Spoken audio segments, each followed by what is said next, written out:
Hello, and welcome to episode 8 of 0451, a gaming podcast, with me, Simon, and of course, Giles. Hello. Episode 8. Episode 8. It'd be wonderful. funny because we were just like, is it episode 8? I can't remember. It'd be funny if it's not and we had to like ADR like you over the top of this opening line. That's like, welcome to episode 9 or like 12. Like, cause like in a train station. We'd have to like record it over and really badly splice it in. Yeah. But here's hoping it is actually episode 8. This sort of disembodied, cold voice of the train station announcer. The train from... Well, it's just that it would be your voice, but the inflection would be completely different. Or like when they dub for TV. Yeah, you know? So ADR, right? Yeah. So you see it in movies sometimes when it's clearly not the line that was spoken, and you're like, what the We just watched Die Hard the other day because as it's coming to Christmas time. Of course. And we didn't watch the full normal version, but there is a TV dub where he goes, Yippee-ki-yay, Kimosabi. Yeah, I know the one. Brilliant. I know the one. Brilliant. Yeah, amazing. Anyway. Games. Video games. Enough about Die Hard. We've had a little bit of a hiatus. Just a week. Just a short one. Stuff's been happening. Busy things, been busy bees. But I believe, Giles, it is your turn to talk about what we've been playing. What we've been playing. It's my turn first. Okay. Well, continuing on from where we left off, like a storybook, I finished Hitman 2016 and Hitman 2 with Silent Assassin ratings in every level, every mission. That's cool. That was my aim. Like, I know there's so many challenges and reasons to replay both campaigns and all that shit. So I'll be going back to it and continuing to try and get more of the 100%. But my initial goal for now was to beat every level with a Silent Assassin rating. And to be honest, a lot of them, because I kind of saved and reloaded quite a lot, I actually got Silent Assassin rating first or second attempt. It wasn't too challenging. It wasn't like it used to be in like Blood Money where, you know, there's just a random chance that for some reason you just don't get Silent Assassin rating for no reason at all. It's just like... The system was different as well. It had to be accidental kills and things like that. Accidental kills, and there was that newspaper, you remember? At the end of every level, you got a newspaper article. Yeah. And no one could see you, and also you had to finish the level. You could change out of your suit, but you had to change back into your suit before leaving the level. Yeah. Otherwise you couldn't get Silent Assassin. So it didn't seem as hard, but it was certainly more gratifying, and also you can get Silent Assassin in so many different ways. I managed to get Silent Assassin suit only without changing on Miami. Yeah, that's as well. That's cool. I think there was that sort of almost like Blood Money where it was on the way to being what Hitman 2016 became. Yeah, it's not as expansive enough. Generally, there's like 1 or 2 ways to get Silent Assassin.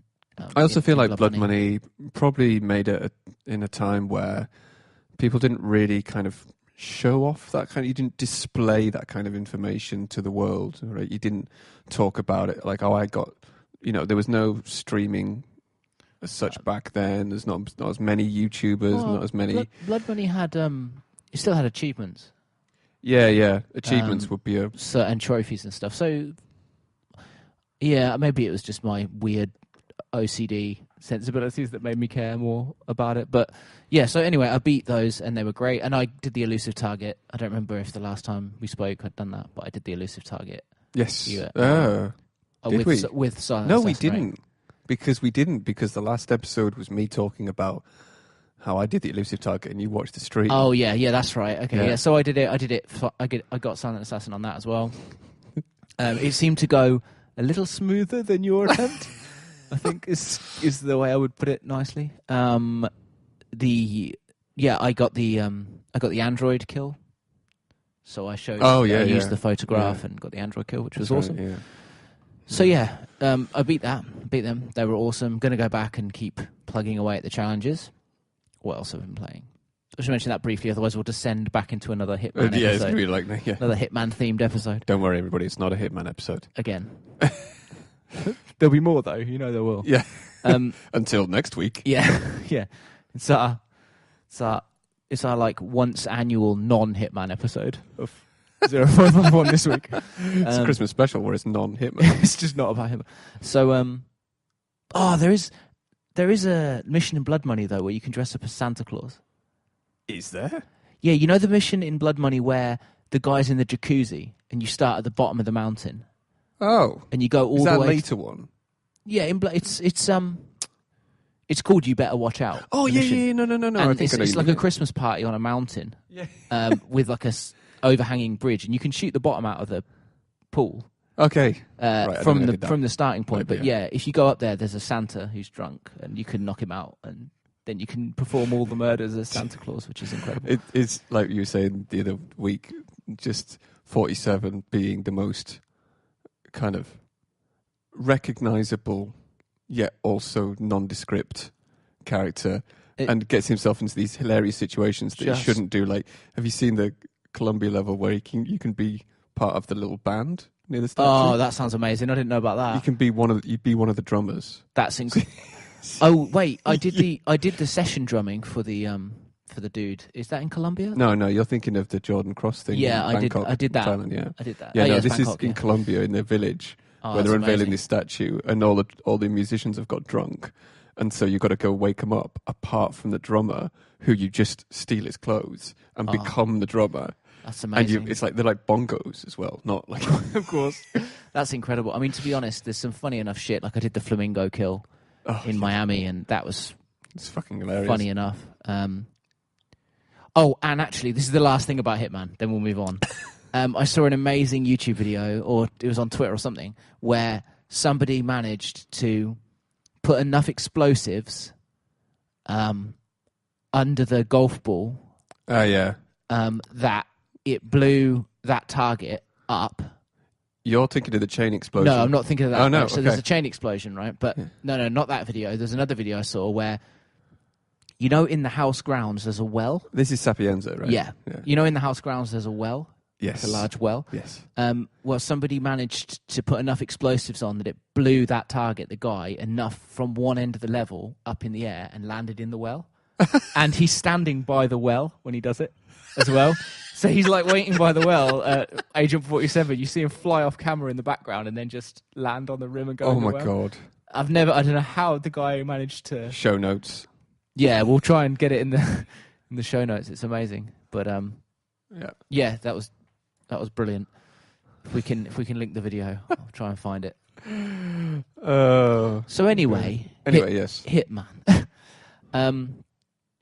Also, what else I've been playing? I've also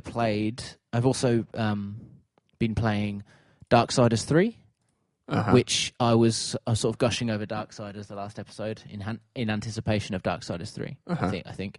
Yeah. And I've beaten it on the apocalyptic difficulty setting, which is the hardest difficulty setting. I started on that, and it is there's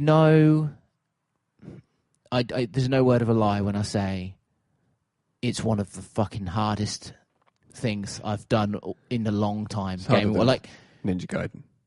It's worse than Ninja Gaiden because I know that they've patched and rebalanced it now a little, so it might not be as hard now, and I'm hoping it's not because it's not hard for the right reasons. It doesn't feel like Darksiders. It's so, just as a footnote, whereas the first Darksiders was kind of like Zelda, and lifted a lot from Zelda, and the second one lifted a lot from more open world RPGs, open world action RPGs, even had elements of Diablo and stuff in it.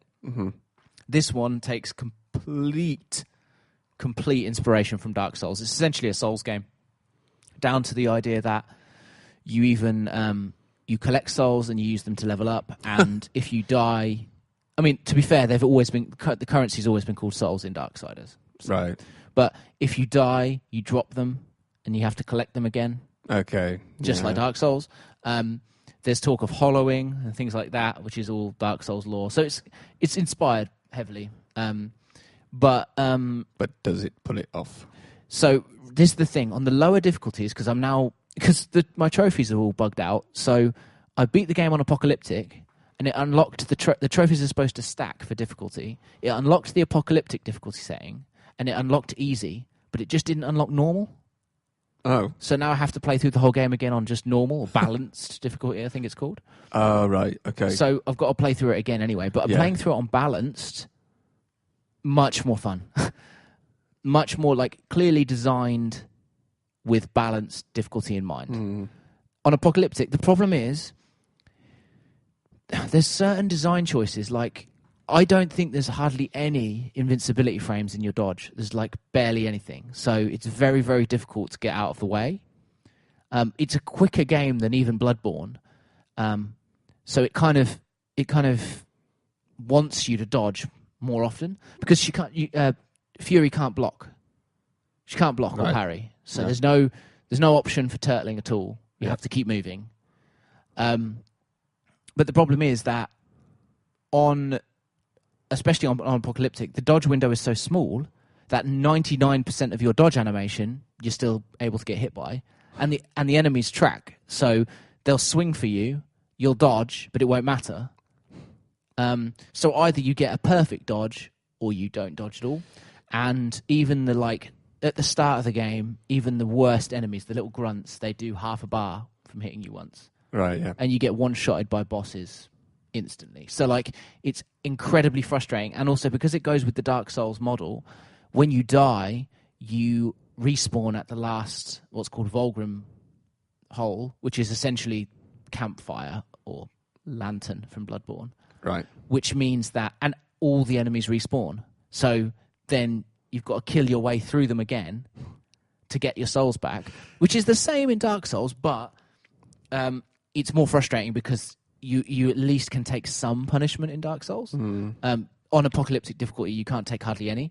There's also other weird design decisions, like in Dark Souls, when you... and in Bloodborne. No, it doesn't work the same in Bloodborne, I don't think. No, yeah, it doesn't in Bloodborne. In Bloodborne, you have to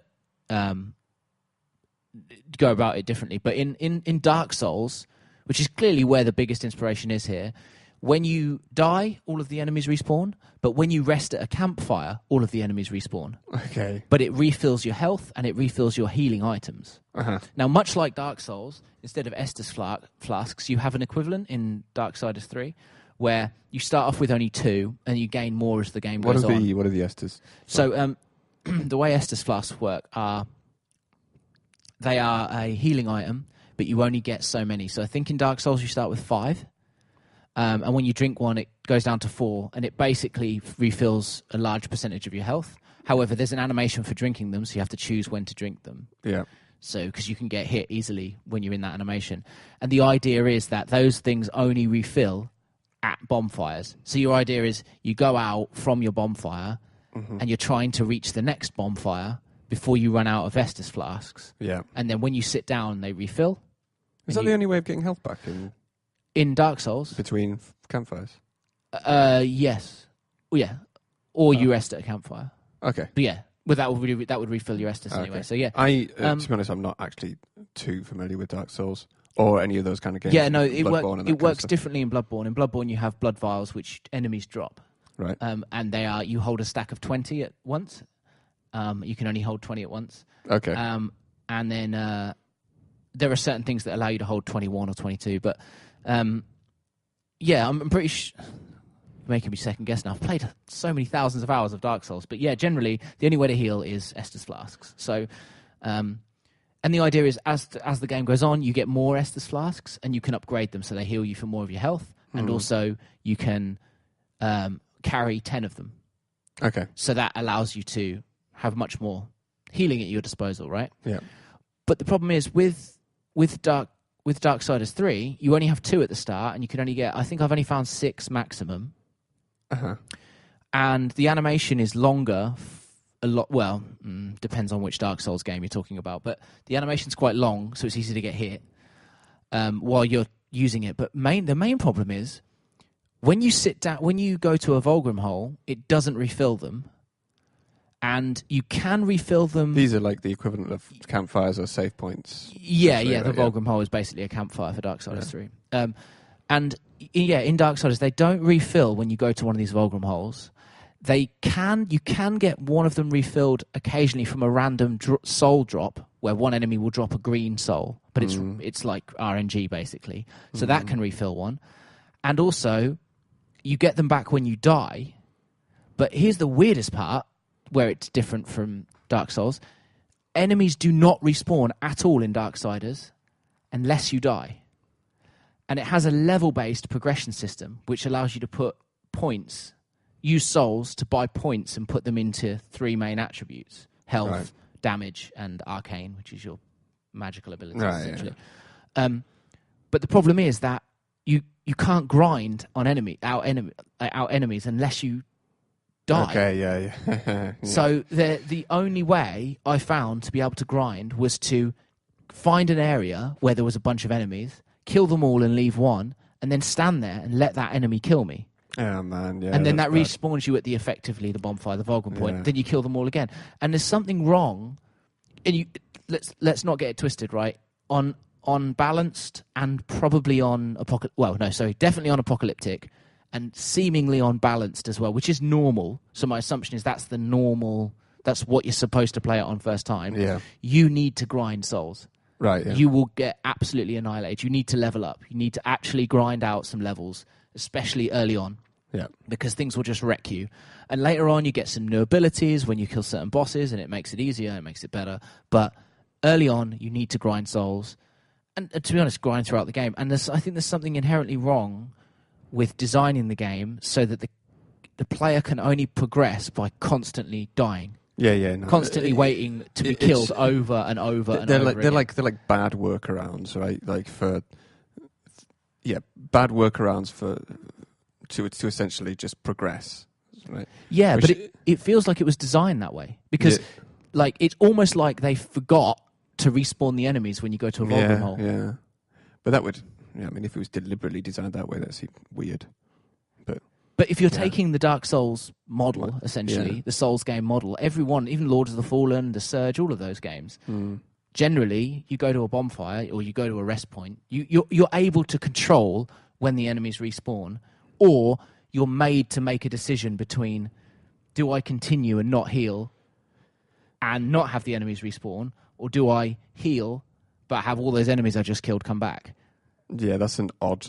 So it's really weird, and it's just, and also the constant, actually just the action of constantly dying, like in game over and over again. It sort of reinforces this feeling of failure. To the player. No, it sounds like they've maybe at least on that aspect they haven't really thought about how a player feels in those moments. Or... It feels a little half baked. Yeah. And what's even more interesting is you used to be able to, before the day one patch, you could jump off of cliffs to die. So you could jump off a cliff, it would take a portion of your health, you could do it again, you could do it again, you could do it again. So you're having agency to die, but eventually it would kill you after about 3 or 4 jumps. Yeah. Strangely jumping off a cliff into the void takes less of your health than an enemy hitting you once. But what's weird is they patched it, so now that doesn't kill you, it only takes you down to a really low point of health. So the only way for you to die over and over again is literally to stand in front of an enemy and just wait for them to attack all you. Of that just sounds, just bad. Like, all of that. I mean, just the idea of throwing yourself off a cliff as well, to just play the game, to just progress in the game, just sounds like just bad design. I mean, I'm not too familiar, to be honest, with Dark Souls, and they've actually really intrigued me because there's something about really challenging games, really difficult games my question before was going to be about this, really, that really intrigues me, but which was, do you think, I mean, which games do you think does the idea of a challenging game that's almost a genre in and of itself, right? This is a challenging game. Do you think does it right? My assumption is you're going to say Dark Souls and Bloodborne. Yes, with a Bloodborne as my top example. Bloodborne for me is perfect. Yeah. It's a perfect, in terms of what it's trying to do, it's perfect. It's the perfect balance of aggression, high risk, high reward, versus, and I mean, I love Dark Souls. I've 100%ed all of them and Bloodborne, but for me, Bloodborne's the best one. But the thing about those games is they are masterfully designed. Down to the guiding of the player, the way the areas interconnect, because they've gone for that in Dark Souls as well. In Darksiders 3, in Dark Souls, in the other Darksiders games, you kind of had like a map and different areas. Think like Zelda almost, like with different dungeons. But in this one, it's like one large interconnected map, like a Dark Souls game or like a Bloodborne game, which you go between. But the areas are not particularly distinctive, so you're kind of like, where am I? How does this connect? And like in Dark Souls or in Bloodborne, you'll do something in like a huge area, like a huge castle or something, and then you'll continue on with the game and you'll climb, and then you'll come back around and you'll look off a cliff edge and you'll see the castle that you started from. And you'll be like, oh my God, look how orientated it is. Yeah. Like it's all mastered. Yeah. And that's the same with the gameplay. Like the way that system is designed, especially for Dark Souls 1, the risk-reward system, the Estus flasks, the fact that enemies respawn, and the intention in the combat. The intention behind every swing, every block, every parry. Same with Bloodborne. The intention behind all of it is masterful. And the problem is, and I'm not sure I've played anything by Gunfire Games, but I really liked what were they called before when they were with THQ? No idea. I said it last week. I've completely blanked. But I liked, Darksiders. I thought they were well designed. I think that they weren't. No, they're not Volition. No, because they did Volition did. They were THQ owned, but they were Saints Row as well. I'm sure it's Vigil. They were Vigil games. Okay, Vigil. Yeah. Right. So I really liked Vigil Games, and I know a lot of the talent from Vigil Games is at Gunfire, and I think that Gunfire are a talented studio. That's not what I'm saying, but the problem is, if you're going to imitate that, you need to be on point. Well, you need time and money, and you need to imitate it. Not completely. They weren't trying to imitate it completely, but if you're going to even take, inspiration from something that's that high level when it comes to every aspect of your game's design. And it feels like, Darksiders games have always felt high ambition, mid-tier budget, mid-tier time, like lofty ambitions. Darksiders. Yeah, but I think you find that a lot in those kind of games. They're they're kind of like mid-tier. THQ was the master of them. Yeah. Those kind of games. And I loved it for that. I loved that its ambition was massive, and sometimes it pulled it off and it was amazing, and sometimes it didn't quite. Yep. Darksiders 2 was the best example of them actually injecting loads of money into it and actually pulling it off, I think, what they designed. But it was a bit bloated, it was a bit overblown. Yeah. But the problem is here, I think, that it is gone back to a kind of mid-tier game, and I love its ambition, I love its story, I love its characters, I love that it continues the lore, and it actually takes the story in an interesting direction for Darksiders fans out there. So it's definitely worth playing if you're a Darksiders fan. And the combat is fun, in part, especially on the balanced difficulty, but there's some huge design missteps, I think. Yeah. And it just doesn't feel, it feels like it needed another while in the oven before it was, I feel like when you play games like that, though, that it gives you a much better appreciation for that sort of, like you say, masterful design of games like Dark Souls or Bloodborne, where you know that, and I think it's a bit of a Japanese thing as well, that they are really, really good, the Japanese, at having this really developing and designing these really tight systems that fit together almost like a perfect jigsaw puzzle, right? Where everything depends, every system depends on the other system, and each fits into its own place. Yeah, the interesting thing about Souls and Bloodborne as well, though, is that essentially they are Japanese-made attempts at a Western. Yes, that's the other really interesting thing, because the theme, the visually and the thematics, and also, they're not turn-based, which is a traditional JRPG thing. Yeah. They're not, they're very, very much. But you can still tell, even though they're not turn-based, that they are action Japanese. I almost feel like it's a perfect storm. Yeah, it's like Japan's version of Oblivion. Yeah. Where it's like super hard, and like all the systems are super tight, and the combat's super tight, and the plot is kind of like weirdly lost in translation a little and isn't quite because I forget his name. I'm blanking completely today. I'm sorry. I'm tired. The chief designer for Dark Souls 3 and Bloodborne, he apparently used to read Western fantasy when he was young. Right, yeah. But because his English wasn't great, he couldn't really understand everything that was happening. So that's what Dark Souls is. Yeah. Miyazaki, right. That's his name.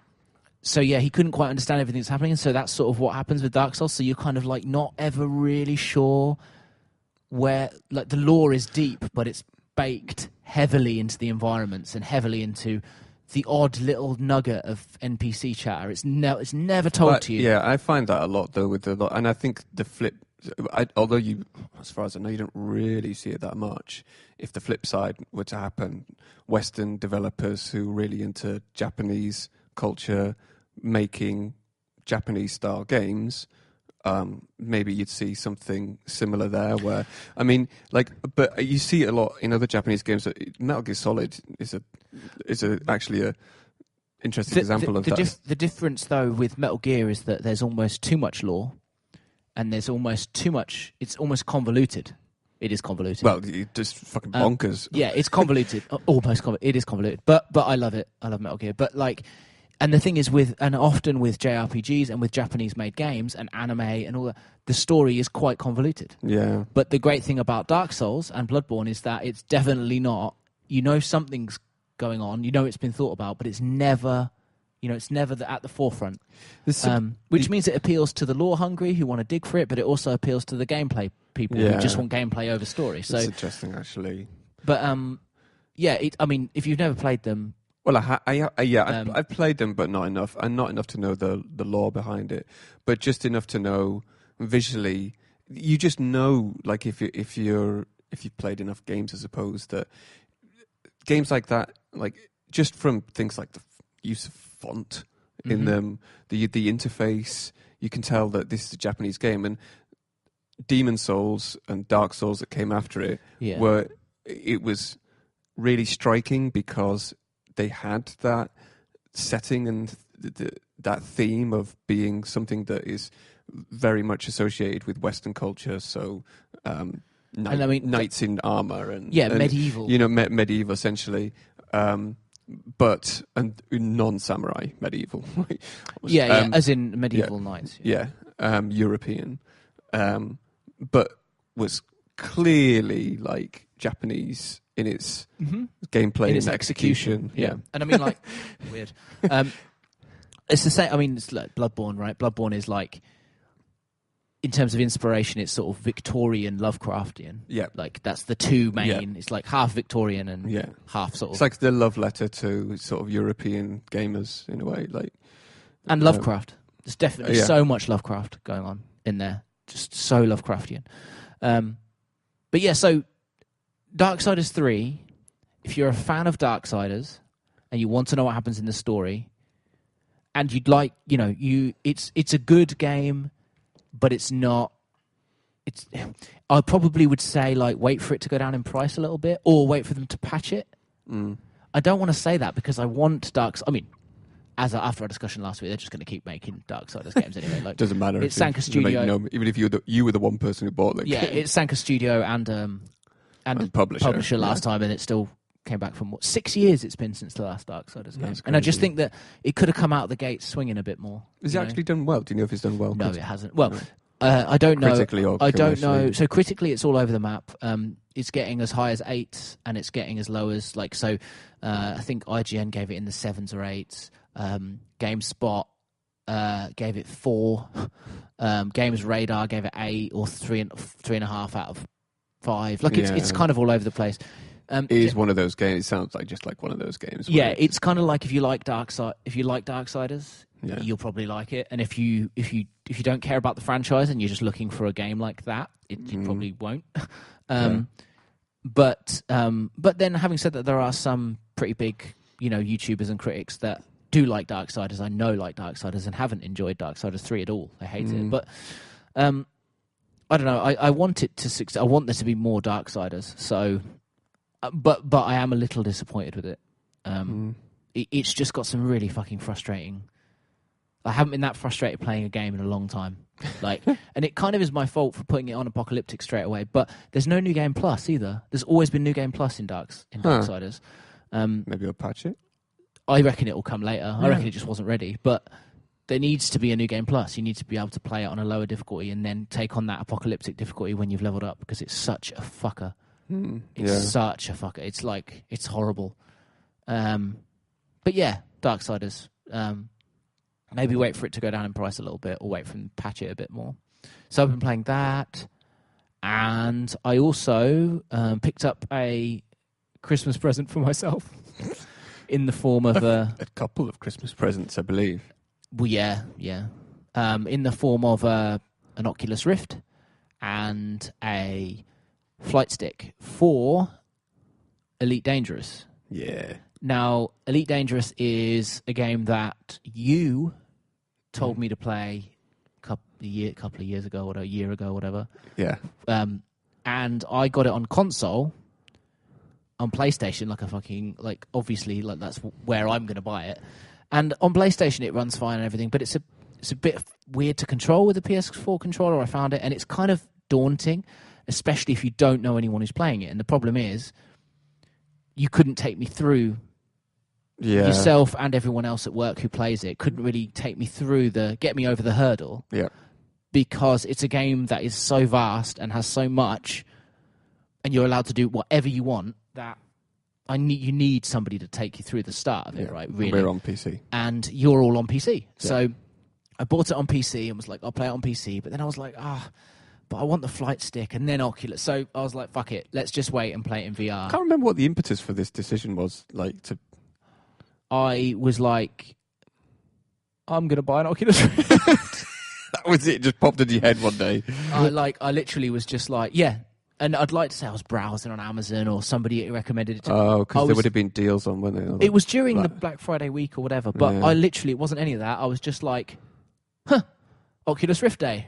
And I was like, well, while I'm here, might as well buy a flight stick as well. Why not? Yeah, well, I mean, to be fair, I can't, fuck, man, I can't, unless you're with a 360 controller or an Xbox One controller, maybe, but I can't imagine trying to play it with a keyboard and mouse with an Oculus Rift. Can you imagine? With an Oculus Rift. But, that's the thing. So I plugged it in, and I actually got the flight stick first. So I was like, I'm going to try this flight stick with it. And I've got the Horizons DLC and everything. So I was like, I'm going to try the flight stick. And I just used the basic setup first. I didn't customize any of the controls. And when I first flew into a space station on the PlayStation version, it took me fucking ages to get into the mail slot, which is essentially the entry point into the station. Yeah. It took me fucking ages. And with the stick, just like first time... Breeze through. Yeah. A knife through butter. Hot knife through butter. Just gone. So I was like, oh, right, okay, this plays well. But the first night I was in VR, I was just fucking mapping my buttons. I was like, I don't need to be in VR for this. Yeah. But since then I've been playing it, and I've been playing it exclusively in VR. Fucking hell, that game is next level. Brought into the fold. That is next level. Like, if you've got an Oculus Rift and you like, expansive space exploration, space simulation, maybe flight simulation, flying spaceships, basically. Do yourself a man, but just buy yourself a stick. So I got the HOTAS stick, the cheapest one, I think, which is like £50. The Thrustmaster. £50. I don't know. It's like $70 maybe. I don't know what it is in dollars. The Thrustmaster one, wasn't it? Thrustmaster, the HOTAS, yeah. Was it T1000 or something? No, like so that? it's the HOTAS. So. Sorry, it's HOTAS X. There's a HOTAS X, which is the one before the one I've got. Right. And then they've basically re-released them and branded them for PS4, Xbox One, and PC. So I got the HOTAS One, which is the Xbox One /PC stick.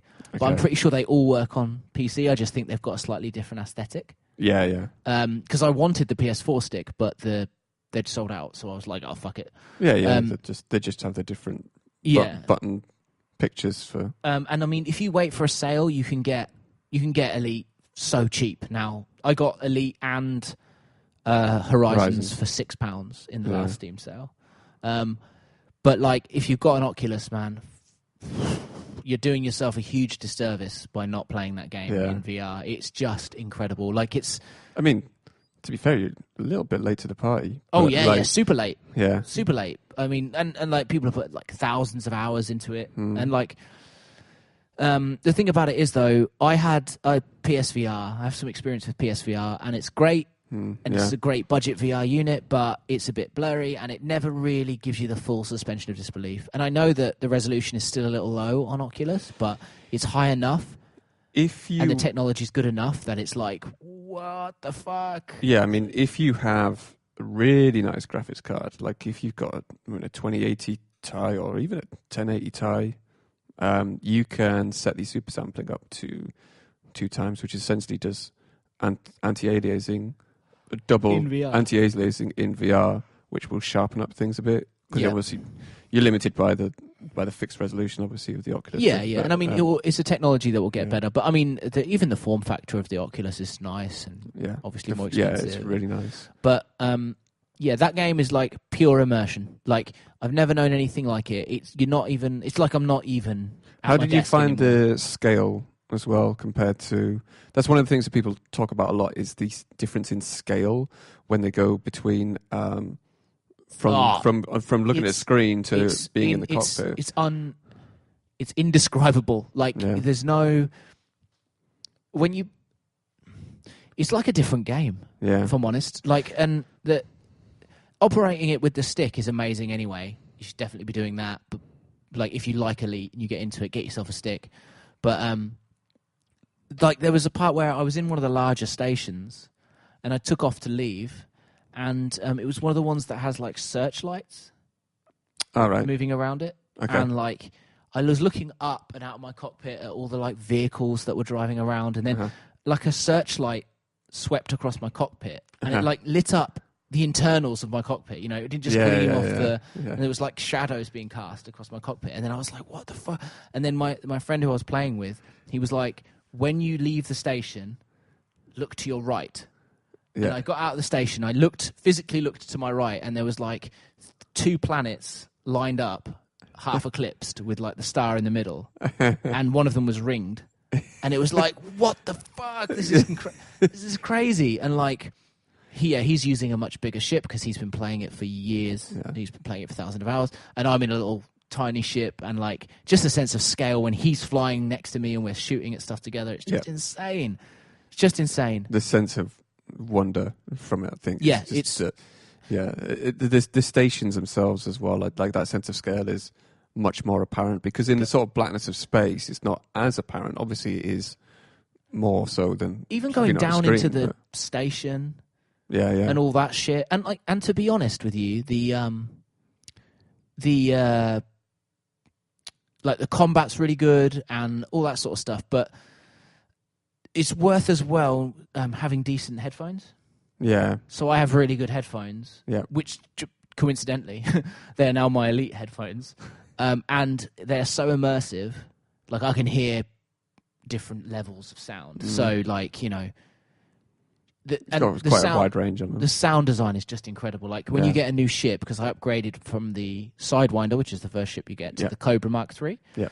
And the sound when it took off, I was like, yeah. And there are other ships that have really cool. Well, the new one they're releasing, I want now the Mamba. No, not the Mamba, the Crate Phantom. Okay.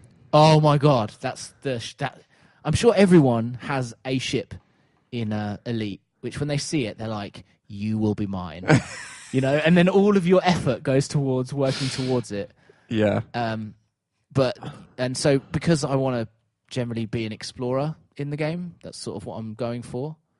It's supposed to be a really good exploration ship. Yeah. This is all, the crates are a throwback to Frontier Elite 2. Well, you played the old Elite games, right? So I'd never really even considered them, because I'm not a PC gamer. Yeah, you know. No. I've been playing Elite since like 1989. So I mean, when you wing up, like when we get into a wing of 4, or whatever. Like, it's just insane. Everyone's in VR. Everyone's fucking got their sticks. The multi-crew as well, because a couple of us went in one of the bigger ships, multi-crew, and that's really cool because you can one person's at the helm controlling the ship, and this was against Thargoids, which are the big aliens. Yeah, and he's controlling the ship, and he's handling the Thargoids, and then the Thargoids send like other smaller ships and things after you, and you can then launch into the fighters held in the large ship's bay, and then fly out. Yeah, I can't wait. So cool. Yeah. I can't wait to get home and play it more. But I have to mediate how my place isn't that big, and like and I don't want to. I'm trying to like savor it like a little bit, so I haven't actually played it that many times. I mean, I think you just there's plenty to. You can get lost. So what I'm trying, both literally and metaphorically. I think actually, what it is I'm trying to get to a point where I can gain a bit more autonomy, because at the moment it's still in that stage where I'm basically. People who have been playing it for longer are holding my hand. They're like, this is how this system works. This is how we need to get you a new ship. This is how you upgrade your ship. This is how let's earn you some money. Like, I think there is a problem, or at least there used to be a problem with that game in terms of communicating to players and providing players with things to do at the right time, right? Like, especially new players, because you would be in the old games, or at least... Yeah, I suppose more so in the old games, you would kind of maybe start with a bit of trading, but it's so vast in Elite Dangerous that it's and there's not, and we're probably spoiled by tutorials and spoiled. This by is the thing that there's good tutorials, but there's not. They are tutorials. They are take our training missions. This is how you land. Yeah. There's not like it's physical stuff like to do with. But it's not like this NPC needs your help when you start the game. Like sometimes you have essentially what is a tutorial baked into the opening chapter. Yeah. So it's like it's none of that. Yeah. It's like once you leave the station, you're like, what the fuck do I do now? Exactly. And it's like a one-to-one recreation of our you're kind of like, well, I don't know. There's I mean, I've played games, like I said, since like 89, something, because I never started playing the original, which is 1984, which is on the BBC Micro. That's the black and white one, and then they did a version for Commodore 64, I think, after that.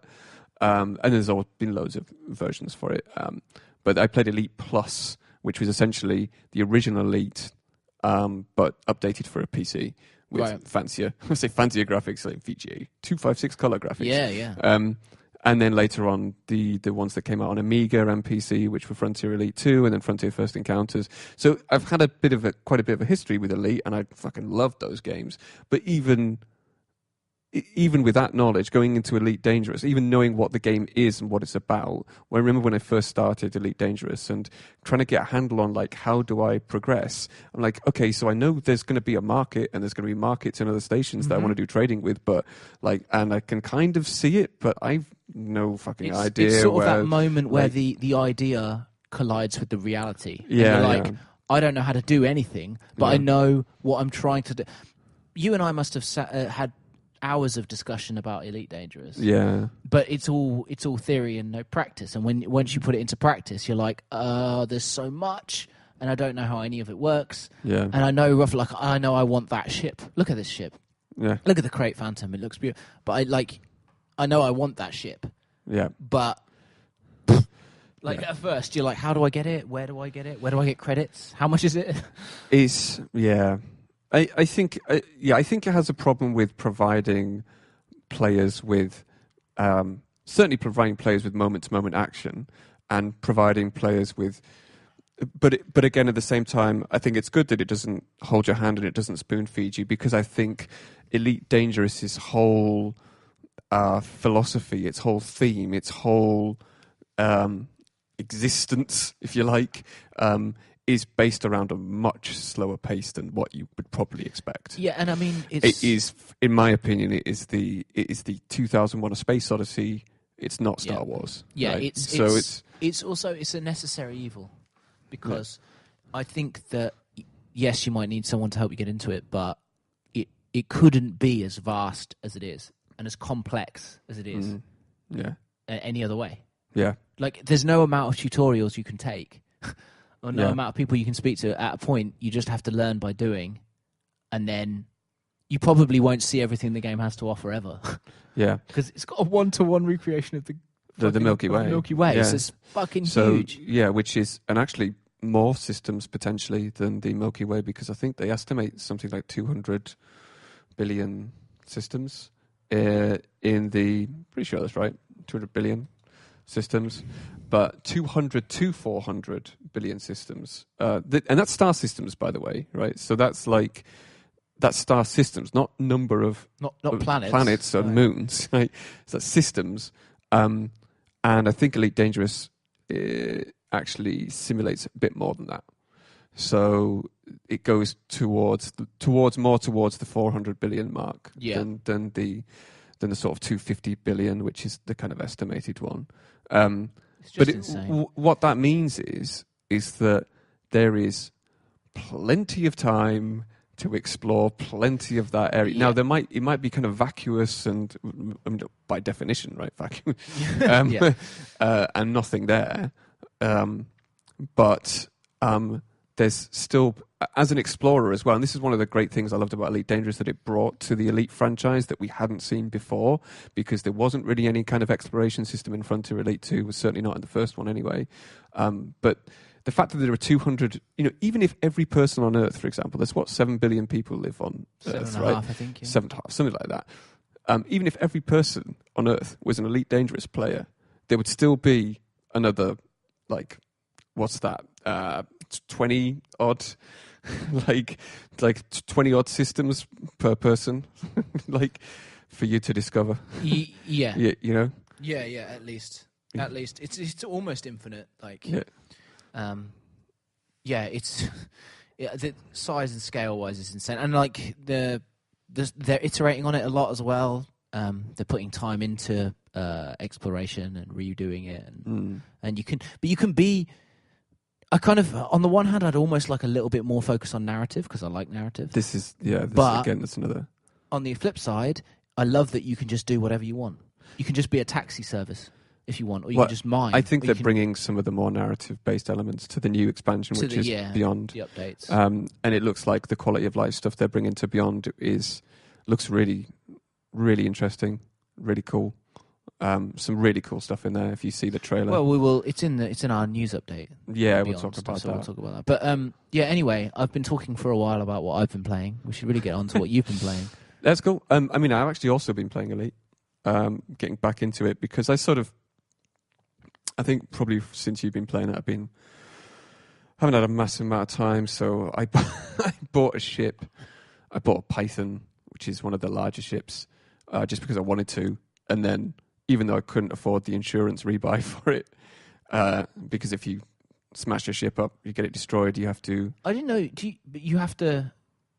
You don't have to set that up when you buy the ship, right? No, you don't set it up. Yeah. It's based on a percentage of your ship. The percentage is actually based on whether you were a beta backer and Kickstarter as well. If you were a very early Kickstarter of the game, you get it for a much reduced rebuy. Huh.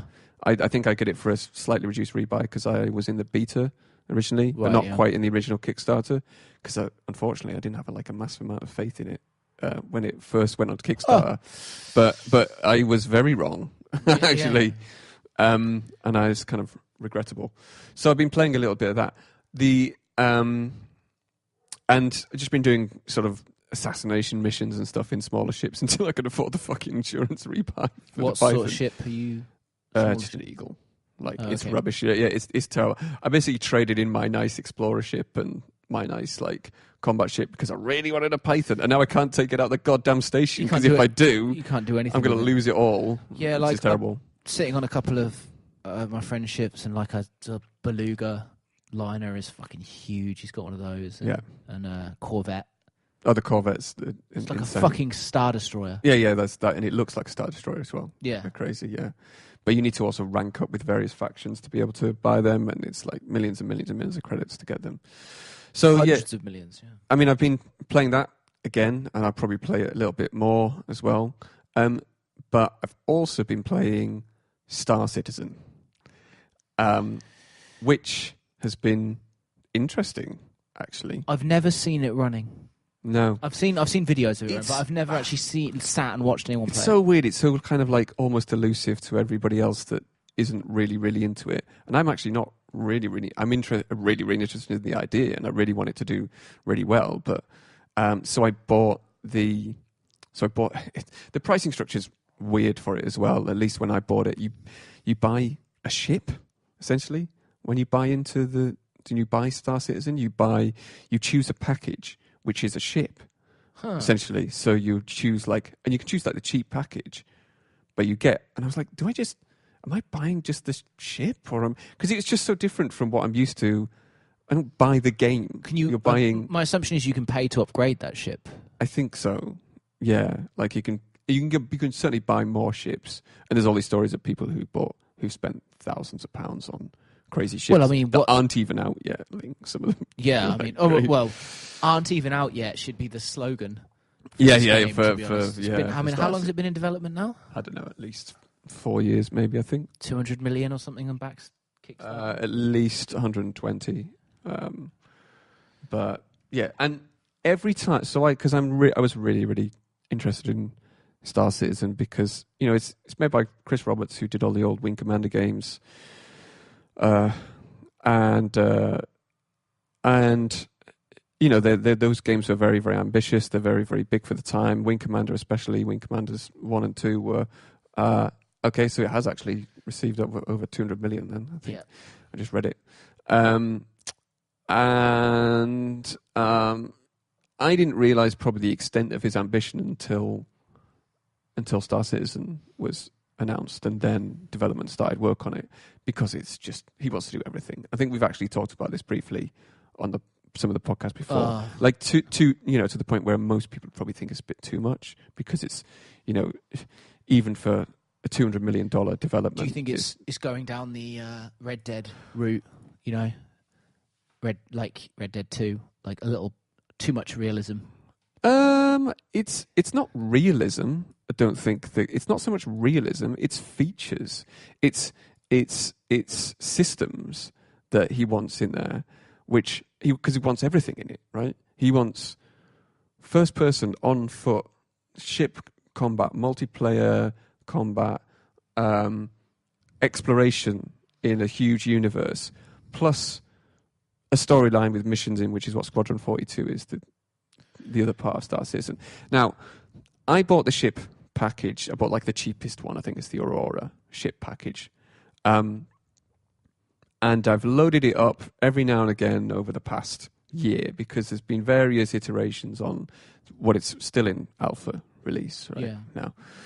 And every time I've loaded it up, I've been really excited about loading it up, because I've seen videos that they've been showing. They've got the Citizen Con. They've got their own fucking con already, like Citizen Con. Right? I can't believe how big it is for something that doesn't technically exist yet. Completely, as a complete product. It's crazy. And other game shows and things like that. I got really excited about the videos stuff. Every time I've loaded it up, I've always been disappointed, because the frame rate was terrible. I've got a pretty good rig, and the frame rate was terrible at 1080p. Actually, it didn't really matter what resolution I put it in. In some cases, it just ran like shit. Anyway, there wasn't anything there. Didn't know what the hell I was doing. It seems to be like it was very, very limited in what. There was no guidance on anything in a way that's similar to Elite Dangerous, I suppose.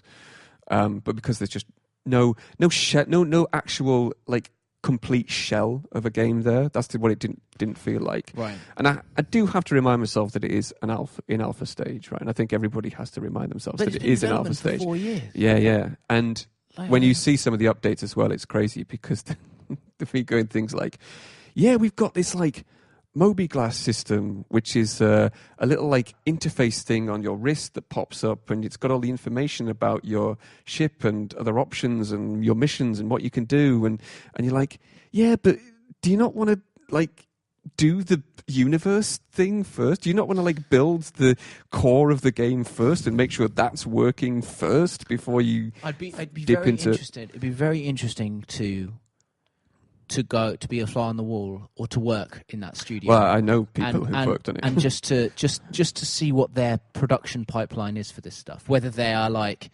focusing on the minutiae of everything as it comes, or whether they're looking at the bigger picture as well. I think part of the problem, I know people who've worked on it, and I'm not going to name any names, but part of the problem is that I think they have so many studios as well working on that game that it's obviously kind of like I don't know how the fuck they communicate with everybody or how they have a cohesive. How many studios have they? Like I don't know how many. I thought they only had one. But No. It's like all over the globe. They've got it's like ridiculous. Yeah. Also, so it seems like they're creating a lot of these systems. To me, it seemed like they're creating a lot of these systems that were just crazy, like the whole like Moby Glass thing, and also things like FOIP, which is face over IP. Have you seen this? I've heard about it. Okay, so VoIP is voice over IP, which is just talking to people online, essentially. Face over IP is using your PC's camera to take video of you playing and then translate that to facial animation on your avatar that then other players, because it's multiplayer, so you look like yourself. See. So your expressions, the expressions you're pulling at the time will be, and you're like, I don't care about this shit now. Like, just make the fucking game. I'm not sure. I'm not sure.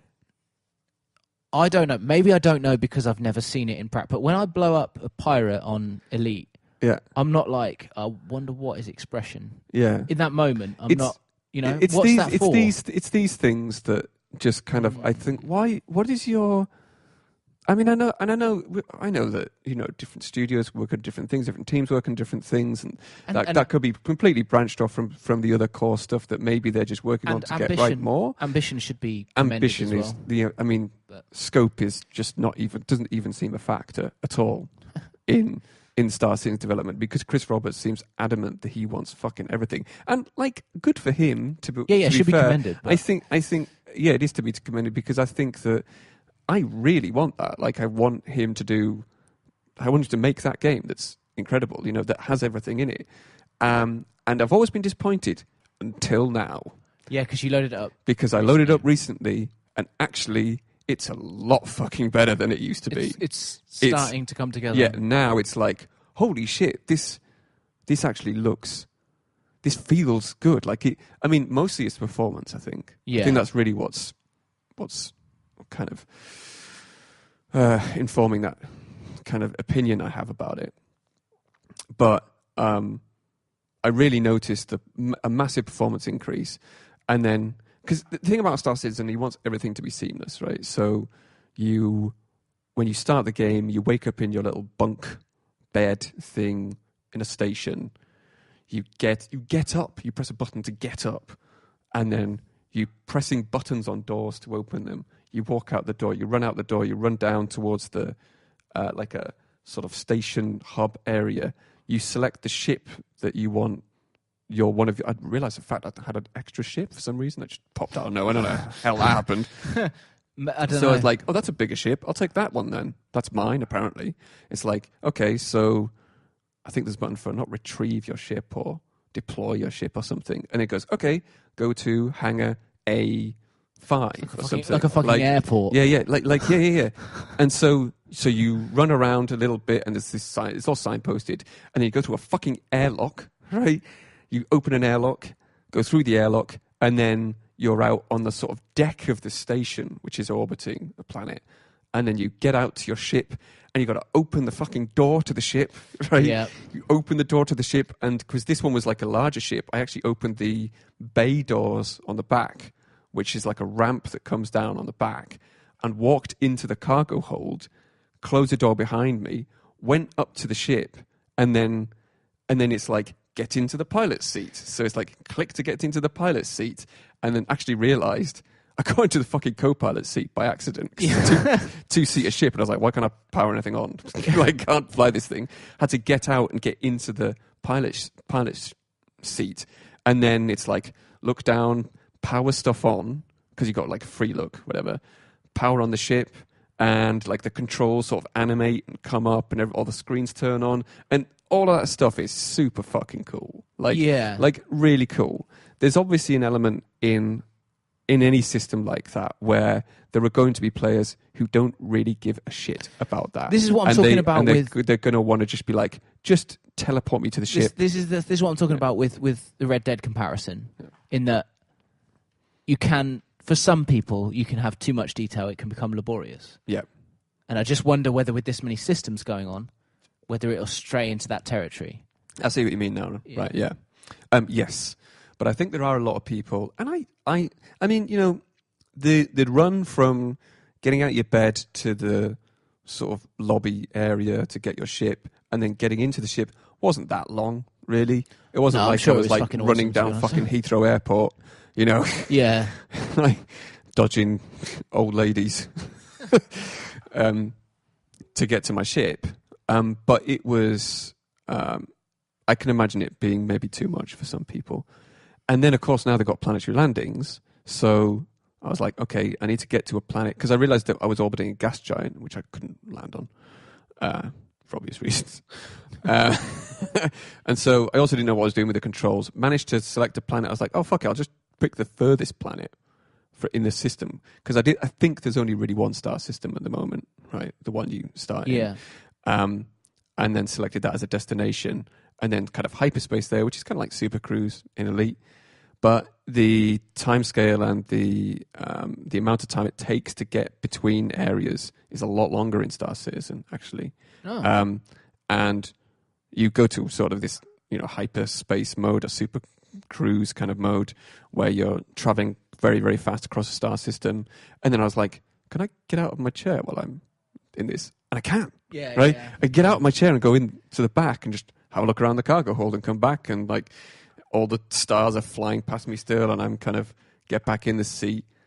And then I think maybe it bugged out or something, because I got there and then couldn't see the planet, or maybe I ran out of fuel or something, because I didn't know what I was doing. Yeah. But the second run I did, I managed to get to a planet, figure out how to kind of get down there, and everything is really, really seamless.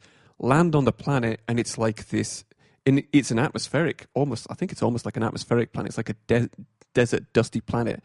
So you see these sort of dust everywhere, and kind of elements of like moisture and cloud and that kind of thing.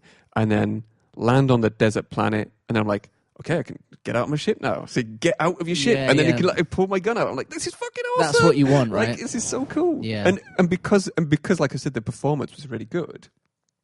I could do that. It felt so much more immersive anyway. Yeah. And it feels like they've got to the point where they've got the core there. And I don't know whether they were always just chipping away at it, like, and it just had to be that it was just going to be there despite a lot of the criticism, or whether they'd gone, shit, we should really sort the core stuff out, like, and let's get on it right now. I don't know. I mean, you'll never know, right? Yeah, who knows?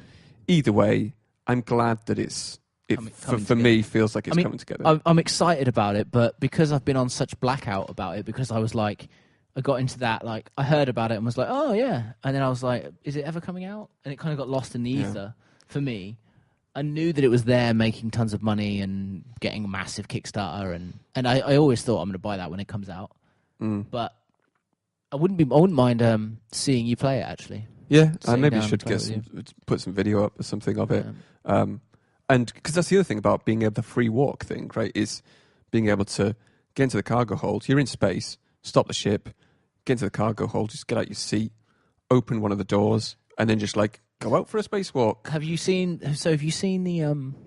This reminded me. Somebody was telling me. I don't know how true this is, but they were telling me they used it. Someone at work was saying that there's a program that allows you to watch Netflix when playing Elite on your dashboard in VR, or not in VR if you want. So like, it animates a little hologram on one of your dashboards, and you can just watch Netflix. What? Like your Netflix account through it. And so like for like long haul missions, like he was saying to me, like he was doing like 20 jumps get somewhere. So he was like, he watched like a whole season or something just in his ship.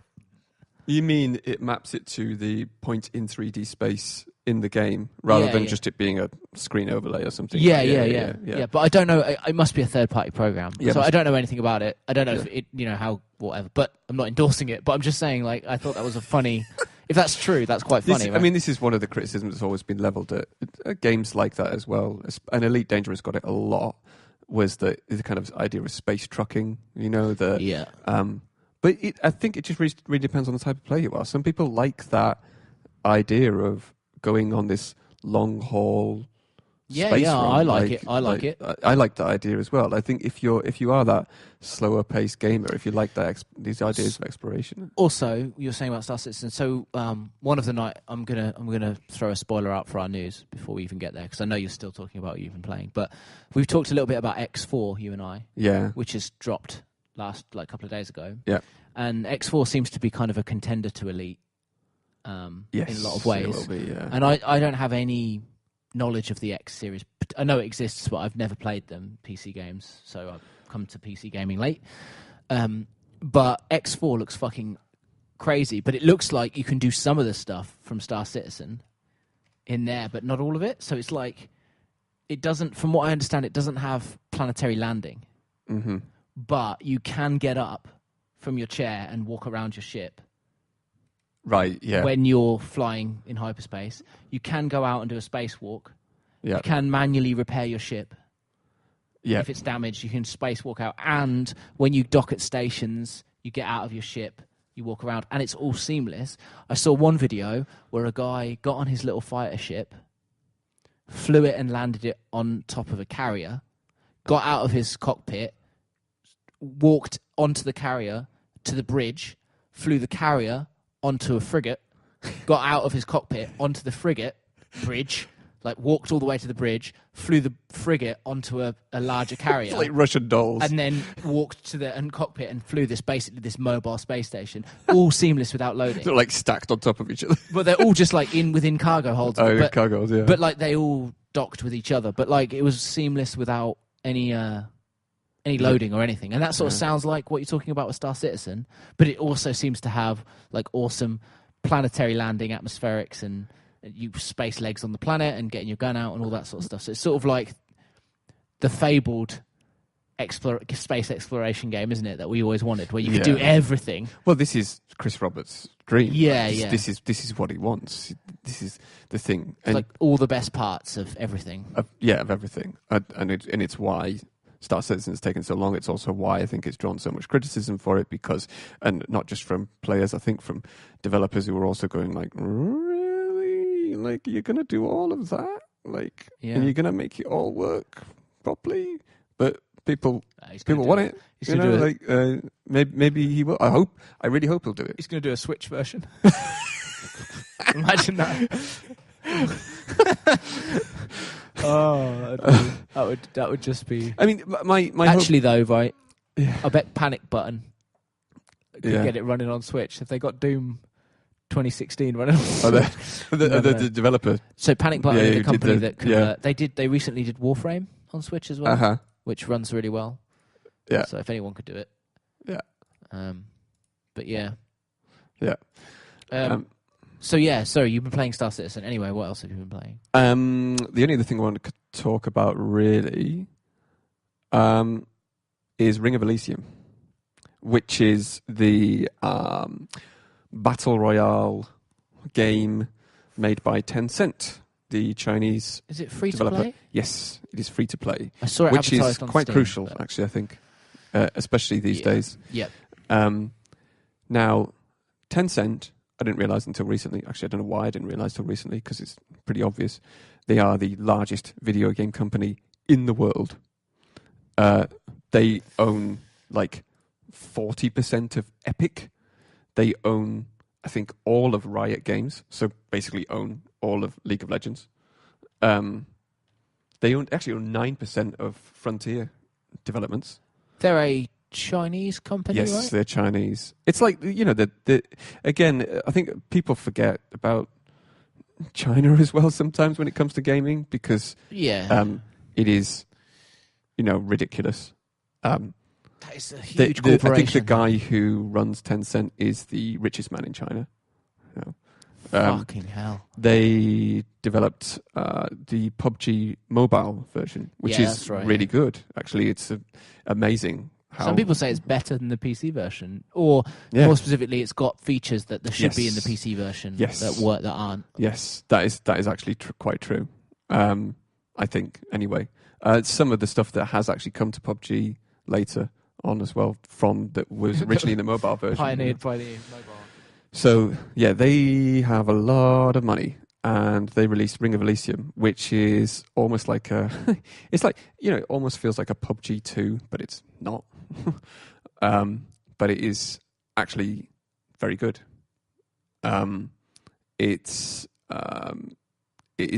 based. It has one map, which is a snow map, and it mixes things up slightly in terms of its victory conditions from other battle royale games. So the ending is actually a helicopter comes in to rescue you, and it drops a ladder down, and you have to. And it has there are 4 spaces on the helicopter. Right. So okay. So technically, more than one person can win, or nobody can win, because if you die from the zone, which is essentially freezing to death because the map is a kind of a snow-based map, then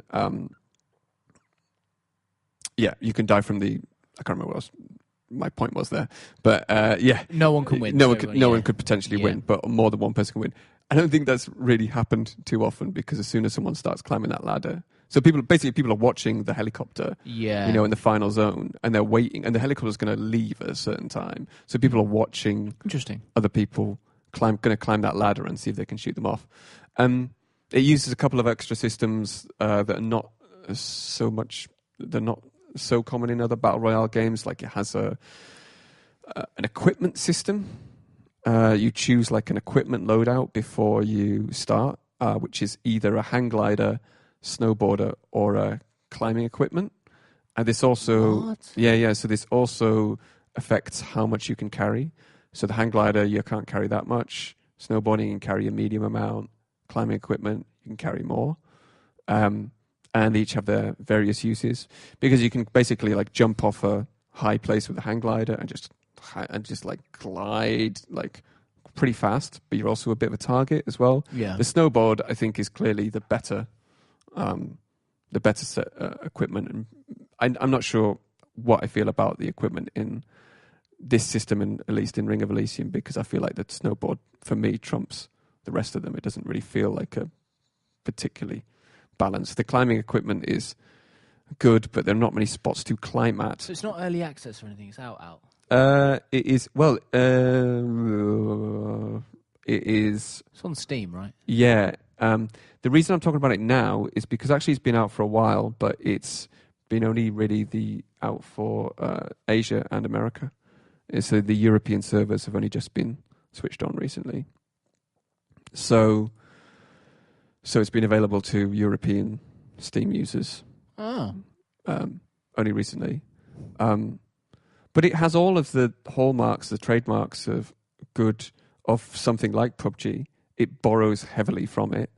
But it just does things kind of slightly better. It's just solid, stable for a start. I do wonder how it's going to do.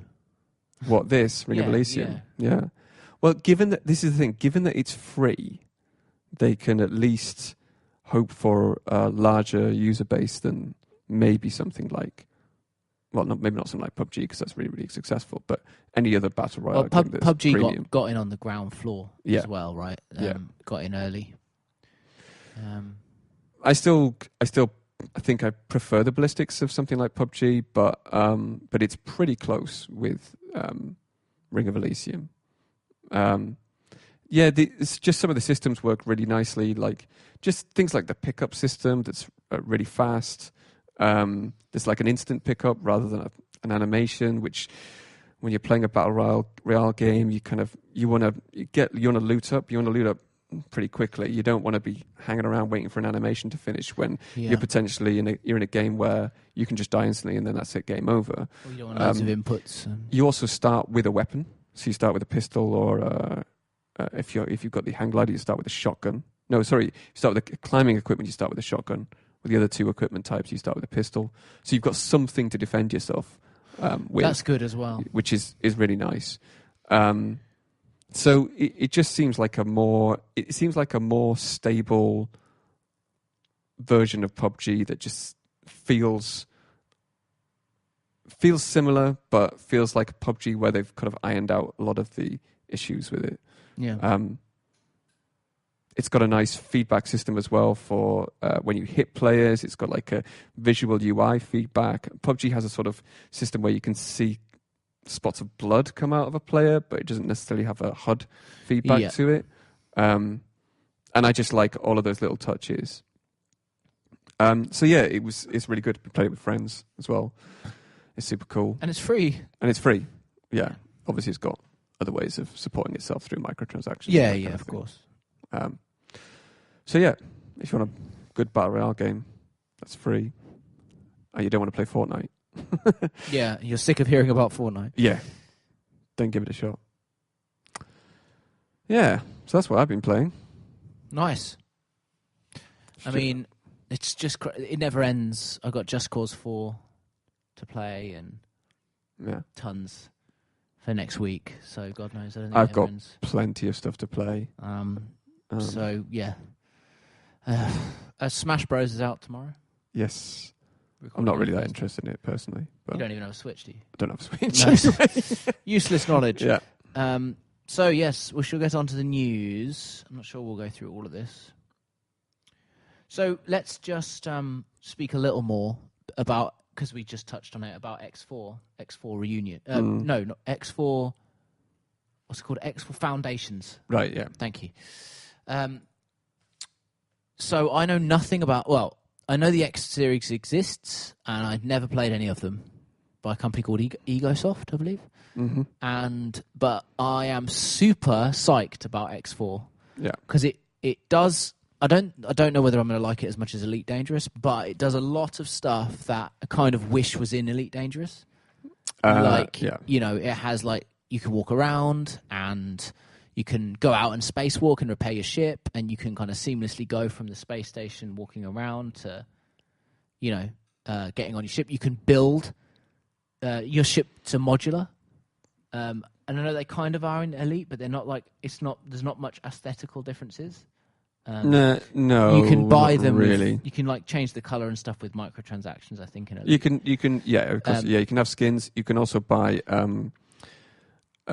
these body packs for elite ships that give they do things like give you fins. It's kind of like a boy racer. Yeah. But with X4, you can modularly there's modular changes to your ship, both design and for use. But also the idea is to own multiple ships, own a fleet. You can send ships off to do things for you. You can manage a fleet. You can play the whole game as a strategy game if you want. You don't ever have to actually physically pilot anything. I think you can build space stations. That's mad. Actually, you can build whole fleets of ships. You can, so there are things that it does that are exciting. Again, it'll probably get completely blown out of the water by Star Citizen when that comes out. But and like I said, I wonder whether it's a master, a jack of all trades rather than a master of. Yeah, the difference is that X4's out now. Yeah, and also with regards to it versus Elite, I know Elite does what it does the best that I've played. And so I'm just wondering whether X4 is going to do everything that Elite does, but slightly worse, and a bunch of other stuff. I don't know, but I'm definitely going to probably pick it up. It's got HOTAS support, or it's got flight stick support, and they're doing a VR version. Okay. But the VR version, I think, is going to be sold separately. Oh. Because it's not convertible like that. Apparently, they're having to completely re-engineer a lot of the game, possibly because of the walking around shit. Okay, yeah. Oh, that would make sense. I mean, especially if you're doing the whole strategy idea of strategy stuff as well. How's that going to work in VR? Make a lot of sense in VR, yeah. So apparently, but that's just what I heard. I know there is a VR version. They were previewing it, but I don't know that they haven't talked about pricing or anything like that. And the regular version is out now. I think it came out 3 or 4 days ago.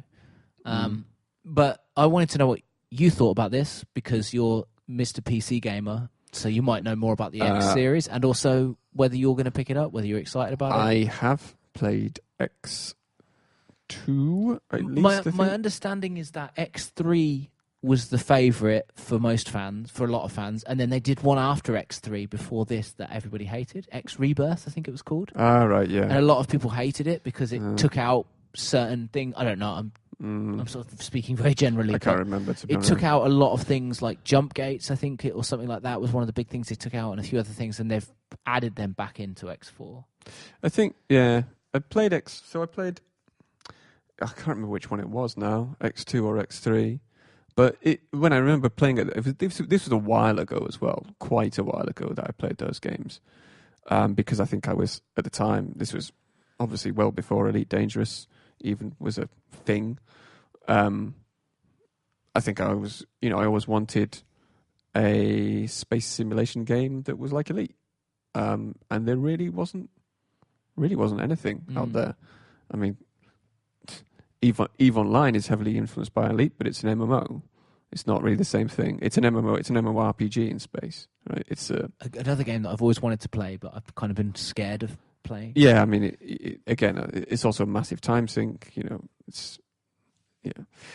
So X at the time of its release, whichever it was, X2 or X3, I'm pretty sure there was nothing else like it in terms of that level of graphical fidelity and Elite-like gameplay. Right. Yeah. I mean, it's an interesting time to release something like this. You can tell that obviously they want to release it now to be in direct competition with those two sort of behemoths of space sim, which is Elite and Star Citizen. Well, I mean, it's interesting. But try and differentiate themselves. It really looks like they've taken some inspiration from Elite Dangerous as well, like the flight HUD and things like that when you're flying around, and there's some stuff that you think, even aesthetically, looks a little bit like it, But yeah, I don't know. I mean, it's been in development for a longer while. Yeah, from what I understand. I don't know. I am really, really interested in it. I'm probably not going to buy it, but then I'm probably not going to buy much in the next few months because, I mean, for one, I've got lots and lots of other games to play. The backlog is real. Yeah, it is. And also, Christmas coming up. I've had a huge expensive time of year. Tax bill. Yeah. Which is bad. But so I should probably hold off on it anyway. But I am super interested. I think I'm just going to probably see how it develops and see what people think of it, really. Another thing that's interesting is that I don't think it's online. I don't think it's like Elite in the sense that online. It's not multiplayer. It's not. No, I don't know what the multiplayer element is. I think it might have co-op. Maybe, I don't know. Yeah. But yeah. I mean, I can imagine it's actually not. Yeah, it's not because Oh, it's down a single player. Yeah, it's down a single player in Steam. So that kind of attracts me to it more in a way. Because I love the social element of Elite, but kind of this would be a nice alternative. Well, if you didn't want to play with. I mean, I guess you can play Elite on your own. There's so much more to. I can imagine a game of like that with this many systems in it. It's just going to be a nightmare to try and do for multiplayer right off the bat. Like if you're releasing a game with this many features, as it seems like quite a lot of different features, systems, spacewalking, the ability to build, especially the ability to build settlement stations, that automatically becomes a big problem in any kind of multiplayer game because. Are you building next to where someone else is building, and how much space do you have in this system? How do you cordon off other systems from or players' stations from other players' stations, and how do you claim land and that kind of thing? Unless you have, a few billion star systems maybe where people can, and then how do you create fun out of a space where potentially players aren't going to meet, or they're going to meet too much, or they're going to, It's a nightmare. you know, there's a spacing issue, I think, in space, like a separation of ensuring you get the right amount of distance between players. I think if you're using systems like that, I think that's always going to be a big factor in any multiplayer game anyway. So I actually think that it's probably going to be quite refreshing because they didn't have to do multiplayer, or they didn't plan to do multiplayer. Then they can do a lot of the stuff that more easily than they want to, and that's going to be interesting for a certain type of player as well, especially anyone who's a lone wolf in Elite Dangerous, or I mean, Star Citizen's not got enough content really yet, but no, anything like that. Really. I don't know what. I mean, I don't think there is. Or even... No Man's Sky, for example. Well, No Man's Sky was a single player. I don't even know what the release window is for Star Citizen. I don't even know if they've announced it. Oh no, but it's quite possible that X4 and Elite Dangerous will be in a completely different place by the time Star Citizen launches. Yeah, like completely. I don't think you can plan to compete with Star. I think I almost feel like X4 could be a stopgap for people. Yeah, I feel like you can't compete with Star Citizen because you don't know. You don't know when. Yeah, I mean, I think. Well, yeah, I mean, if everything goes to plan for Star Citizen, right? Yeah. Which it might not at all. Despite the fact that I've just talked about it being really much better than it has been. Despite all that, it's still a long way off, right? Yeah, it's still a hell of a long way off, and the fact that X4 is released with seemingly all of this content. So, I mean, yeah, the news story is essentially that it's released, but also worth noting, a lot of people didn't like the state of X Rebirth and even X3, from what I understand. When it came out, they're synonymous for being quite buggy, but apparently it's pretty well optimized. Apparently, right from out the gate, there's nothing too game breaking in there. There's the odd bug here and there, but it's not, given the size of the game, they've actually done a lot to optimize and QA it, and that's good. It's released in a much better state. I think people are happy. It's got positive reviews on Steam. So yeah, anyway, X4 is released. There's something, I think there's something quite, I don't know, I wonder if it'll feel almost lonely. Sounds like a weird thing to say. I think the idea is that you have a fleet and NPCs, and also it seems there's a lot more basis on narrative missions that you can do for people who talk to you. I mean, apparently you can just hail any ship. Oh, really? And then you'll have like a conversation tree where they'll actually talk to you. So any ship you see, you can just hail it. So I think that it's. I think it's interesting that in this day and age, we've almost come to expect multiplayer from a game like this. It's just because of its size. Because of its size. I think also because of its genre. The kind of things you can do. And people might not like that.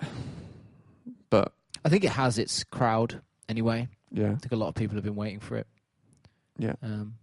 But yeah, it's going to be pretty well supported. Apparently, they're going to keep releasing new content and stuff. So I think I'm going to pick it up. But anyway, X4 is out. And actually tying in with that, speaking of Elite, and then we should probably move on from the space sim. Yeah. Elite Dangerous Beyond Chapter 4 update is out. It's got a release date. It's out on the 11th of December.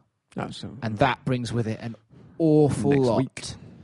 That brings with it loads and loads of updates. Essentially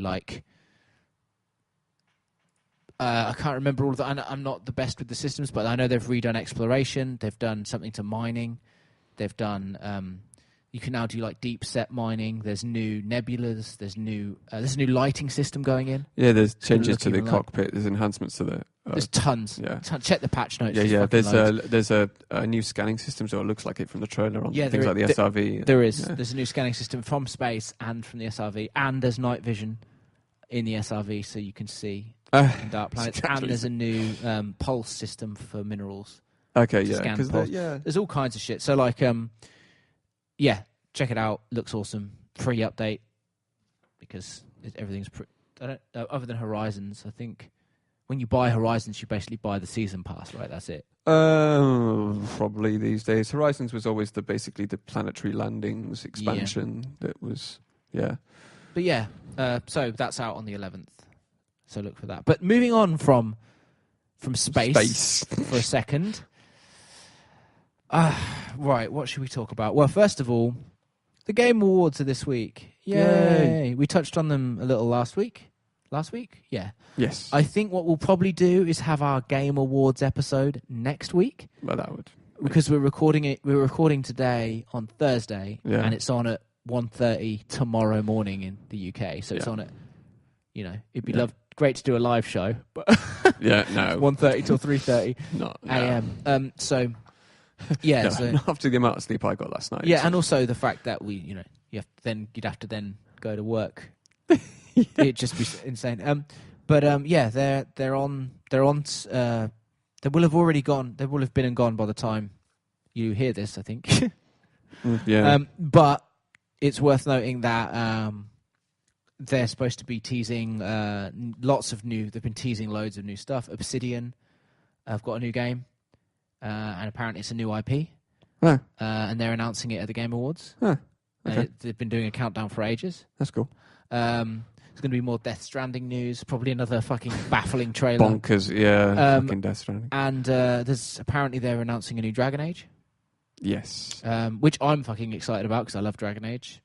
Although I love Dragon Age 1 and 2. I love them so much. 100%ed both of them. And then I just couldn't get into Dragon Age 3. It's one of those games where I tried it, couldn't get into it, was upset that I couldn't get into it, and I've been waiting to go back to it since. So maybe this will be the impetus to go back to it. Yeah. Because it's different to the others. It's much more kind of fetch questy. Okay. But I'll go back to it, and I'm sure I'll beat it. And especially if they Origins, wasn't it? So the first one was Origins, then it was Dragon Age 2, and then the third one was Dragon Age Inquisition. Inquisition, right? Yeah. But man, you don't understand how much I read the fucking tie-in books.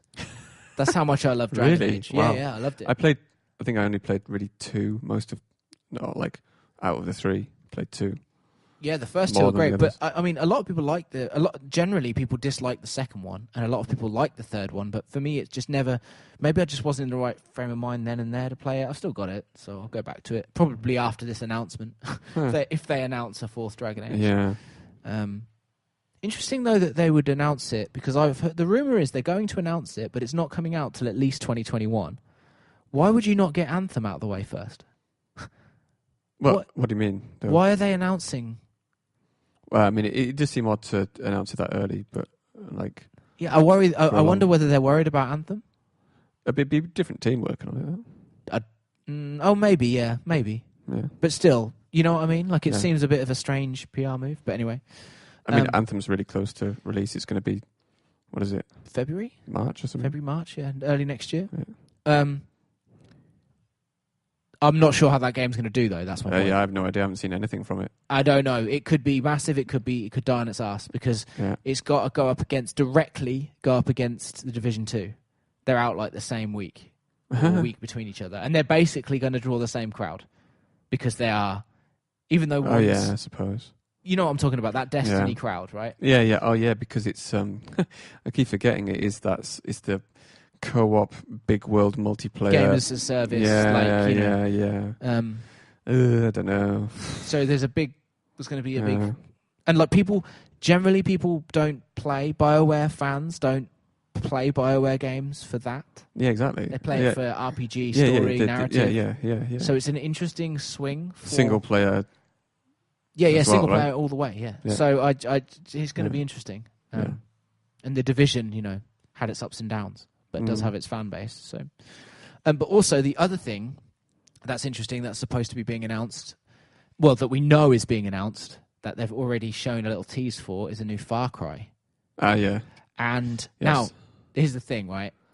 I was thinking about this before we recorded, and I'm like, is it been long enough that we can talk kind of spoilers for Far Cry 5? Because I think it's pretty obvious that this game is going to be related to Far Cry 5. Well, and that would be the first time that they've ever done that. I mean, if you've seen the teaser, but it depends, doesn't it? Because there's multiple endings for Far Cry 5, and well, we've already started talking about it now. spoilers for Far Cry 5. Maybe skip ahead 2 minutes. Yeah, Why not? I'll be quick. At least. But yeah, spoiler warning. But Far Cry 5 famously ends with a random nuclear holocaust that seems to come completely out of left field. Yeah. And that was divisive for a lot of players. I actually loved it, and I actually thought that actually when you go back and play the game through, there's actually indications that it's going to happen. Yeah, yeah. But people just miss them. Yeah, yeah. I missed them. So, yeah. But I actually really liked that ending. I loved that it came out. No, the other ending, the second ending you can get is shit. I hated that ending. It was really brief and... Yeah, yeah. Remember the one I'm talking about? Yeah. I don't think that was the intended ending. I think the intended ending is the nuclear holocaust. Yeah. And I feel like this game is set directly after, which would make sense why they've shipped it so quickly, because the map would be the same layout. Yeah, yeah. There'd be some asset flipping going on, because some of the assets would be the same and some would be changed. So if they do that, that's the first time the Far Cry series has ever done that I'm aware of. They've never released a direct sequel. Is it a sequel, or is it? It's not. So it's not DLC. No, because This is what confused me slightly. No. I thought it was maybe that it was like a big DLC pack. No, it's not DLC. It's actually a sequel. Actually, it's basically like a Far Cry. That's true. It won't. It will. There is. It's basically. There hasn't been a direct sequel. It's basically like Far Cry Primal.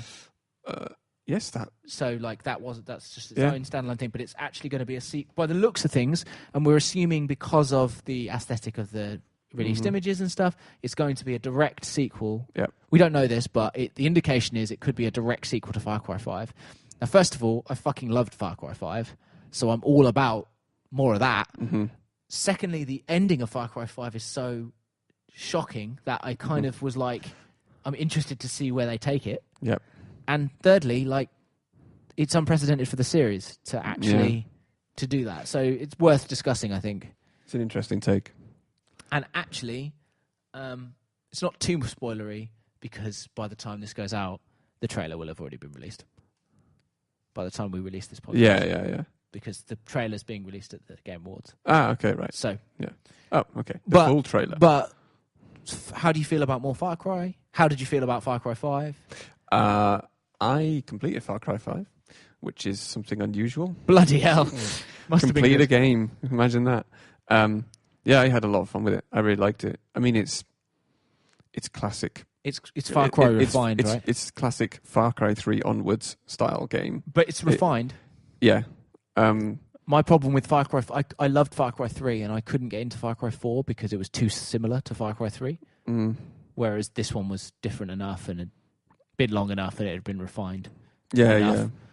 I think they got rid of some of their game systems, their video game systems that didn't really seem to make a lot of sense.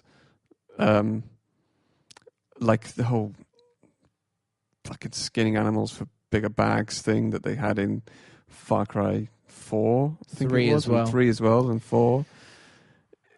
I like all that. like those systems that prop up a theme almost. I like those. Versa. I liked those systems. The problem was they were overdone. Yeah. Especially in the Far Cry franchise. I don't know. It takes you too much out of the world. I felt with some of those systems, but Far Cry 5 did it a lot better. Yeah. I really liked it. I don't know. I don't really know. I don't really know what to say about it. It's been a while. I don't know. Well, we'll see. Yeah. See what the trailer's like. Yeah. If it is a sequel, it might not be. But yeah. I thought it was interesting. I mean, I'm not. I've never been, since Far Cry 3, I've never been like oh my God, I want a new Far Cry game. I really like the systemic nature of Far Cry 2. A lot of people's favourite Far Cry 2. Not mine. Far Cry 3 is my favourite. Although 5's close. I liked 5 a lot. I really liked a lot of what Far Cry 2 did with emergent gameplay, emergent narrative to an extent, I suppose. And that theme, that paradigm almost has shifted from Far Cry 3 onwards. And it's been very similar ever since, but like you say, refined more. Yeah. But I still enjoyed interacting with those systems in Far Cry 5. I think we talked about this before, but my problems with Far Cry 5 is that it's got these great like emergent systems of letting the player do what, like creating moments for the player of action, but overdoes it a tad. Yeah, maybe. Where you drive along the road towards a mission objective, for example, and you'll get 10 yards down the road and a guy will drive past, like an enemy will drive past, start shooting at you. You'll start shooting back at him. Some other bandits run out of some woods and start shooting. A fucking bear. Oh, there's bears everywhere. Out, like, jumps out at you. Something else and comes along, and then it's just like some weird. I was like, I just got out of the town, and it's suddenly there's this clusterfuck of. It looks cool when it's happening because the systems support that amount of action, right? Like, but it's kind of fun at first. It's dynamic as well. It's kind of fun at first. And then the first few times that happens, and then it becomes an annoyance. It can become irritating, and also I think again can also. It can also break the suspension of disbelief to an extent because it's too much. Yeah, sometimes Far Cry's always walked that line a little bit anyway, right? Yeah, I enjoy it because I enjoy I like that Ubisoft are thinking about always keeping the player occupied and always keeping them kind of on their toes and always giving them something fun to do. But I think it's a delicate line to balance. Yeah. That. So, and I wonder, and I'm curious to see actually how that's going to pan out in the next one. Yeah. We shall see. Yeah. Whether they're going to mute it slightly or they're just going to refine it, spread it. If it's post-apocalyptic, I'd love to see their take. I'd love to see if it ends up being a better game than Fallout 76. Which is segue right there. So, Fallout 76. It's funny because we haven't really spoken that much about it on air, as it were. But I feel like it's just such a dumpster fire, right? It's just So as you know, Fallout 76 came out to less than stellar reviews, user and critical, and less than commercial success. I think it sold 82% less, maybe. Than the previous than Far Cry 4 at Fallout retail 4, in the UK. Fallout 4 in the UK, I think, and I think it was outsold by the Spyro trilogy. Yeah, we mentioned this last. Podcast, and on that score, actually, do you know that Darksiders 3 in the UK apparently sold less than a quarter of the latest farming simulator game that came out the same day in the UK? There's Farming Simulator 19. Yeah, I think in the UK. And apparently, it didn't even make the top 10 on launch. But that's just the UK. Oh man! Anyway, sucks. Darksiders, yeah. But anyway, so as we know, it didn't come out to great reviews, and since then, it just appears that it just keeps on snowballing. It keeps tanking, like so. There was that, and then there was the copious bugs. There was the fact that server disconnects all the time. There was the fact that if you launched 3 nukes or more, it disconnected the server. Yeah, it crashed the server. Then, I feel like I've missed some controversy, but anyway, there was this bag controversy where the bag that you got with the... so you were supposed to get a canvas bag with the collector, the Vault Dweller, the Power Armor edition. Okay. You're supposed to get this canvas bag. It was all in all the pictures. It was this nice canvas bag. And when people received them, it was a nylon bag. It looked awful. It looked really cheap. What's interesting about this is Bethesda said that it was too expensive. Initially, their initial statement was that it was too expensive to create all canvas bags. So they switched to nylon, which is bollocks because why are you advertising? Why haven't you done the pricing before advertising? Yeah. Also, what's also interesting is that they sent canvas bags to YouTubers, to YouTube influencers before the game came out, but not to their customers who paid. Then what they did was they said, we're sorry about the bags, have 500 credits for our in-game microtransaction store.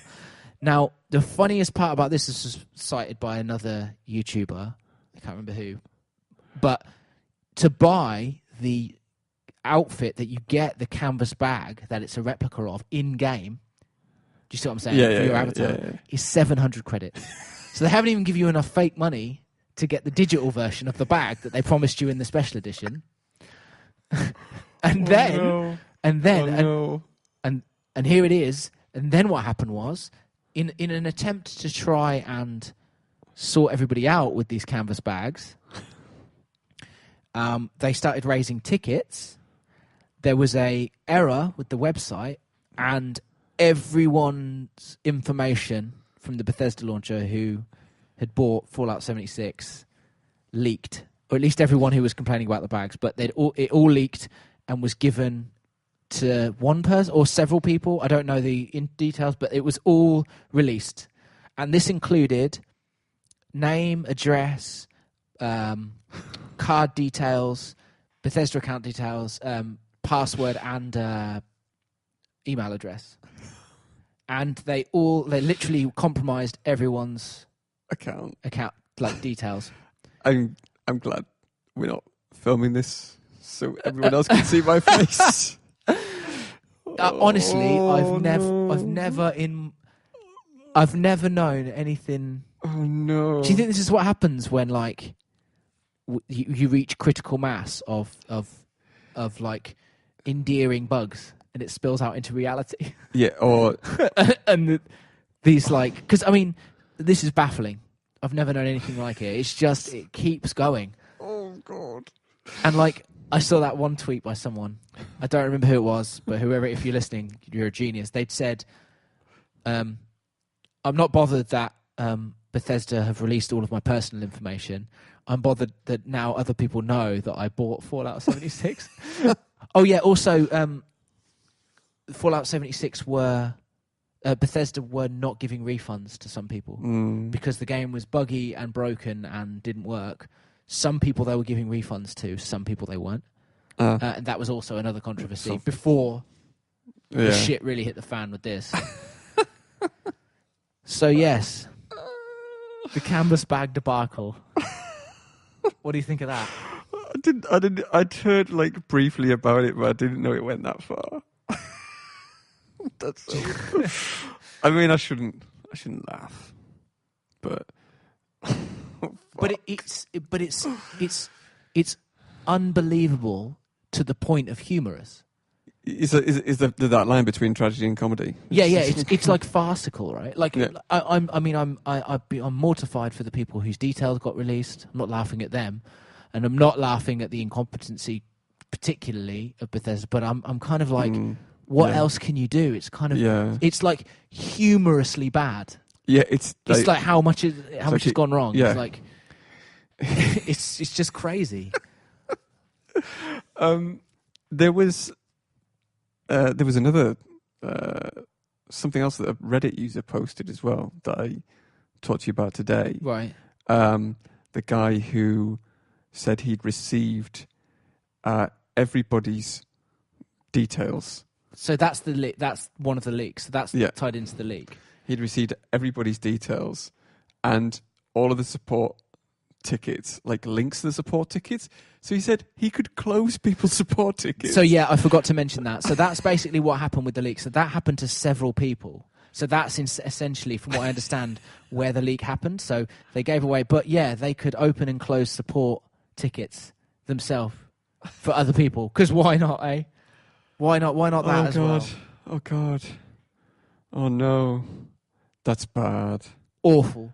Where do they go from there? You can only go up, surely. Oh, well, let's not tempt fate.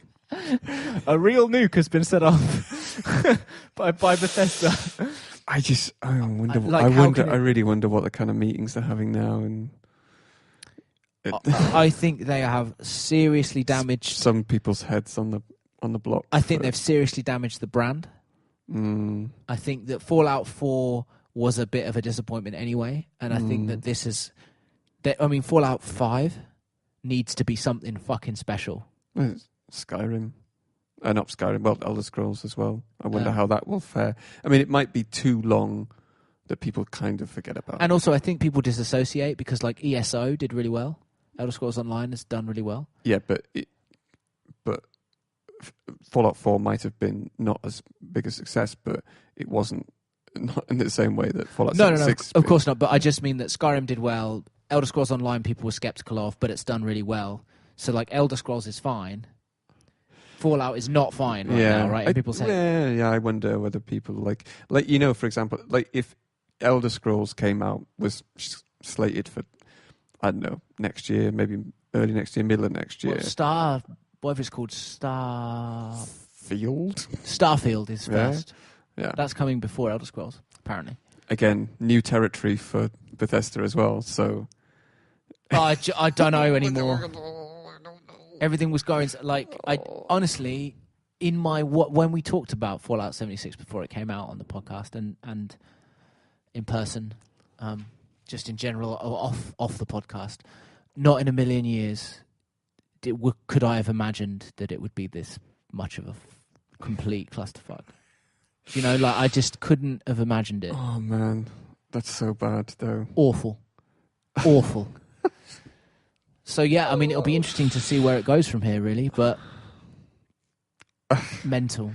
Because, I mean, the fact that people's details got released means that I think people who were on the fence about buying it before, even when it's cheaper, are just going to potentially buy it for the sheer fact that there's a danger that their details go. Yeah, it dropped in price within a week of being out. Yeah. Like, you know, like it obviously wasn't doing well before this. So let alone now. So yeah. Anyway, there you go. There's a couple more wrap-up items on the news. THQ, our favourite, THQ Nordic have bought another IP. I think they've bought more IP. They've bought just be a default news story. They've bought Carmageddon now. Amazing. What the fuck? So. Apparently they've got 35 active games. You know, every time we talk, it goes up. Yeah. 35, I think, active games in development. Yeah. We've talked about this before. Maybe 50, who knows? 200. Loads. They've got, they're buying more IP. I think we'll take it as a given every week. That just keep buying. Yeah. I'll just let you know. I'll just be like, I think you should just say, I just give a number. You'll be like, and people will know what it is. I think I should just be like, THQ Nordic, Carmageddon. And then just move on. Yeah, THQ Nordic 41. Like I'm reading the football scores. Yeah. There's that. What else we got?